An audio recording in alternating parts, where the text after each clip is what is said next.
Ադրբեջանի նախագահականի աշխատակազմը 24 տարի ղեկավարած 87-ամյա Ռամիզ Մեհդիևին ծանր մեղադրանքներով տնային կալանքի տակ է պահելու Ալիևը։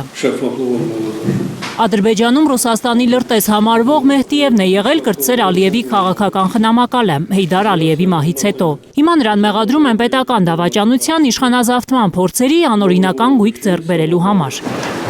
Ադրբեջանագետները նկատում են, որ չնայած Դուշանբեում Ալիև-Պուտին անկեղծ թվացող զրույցին ու հարաբերությունների դինամիկան չգցելու մասին հայտարարություններին, Ադրբեջանի նախագահը դարձյալ ճնշում է իր երկրում պրոռուսականությունը։ Ադրբեջանական լրատվադաշտն է նաև արշավ սկսել Մեհդիևի դեմ։ Նրան անվանել տրոյական ձի քշող, աքսորիալ Նապոլեոն, որ տարիներ շարունակ դավաճանական առաքելություն է արել։ Ադրբեջանցի նախկին պաշտոնյայի ինքնազգացողությունը 3 կտրուկ վատացել է, նա անջատել է հեռախոսը, անտեսելով լրագրողների զանգերը։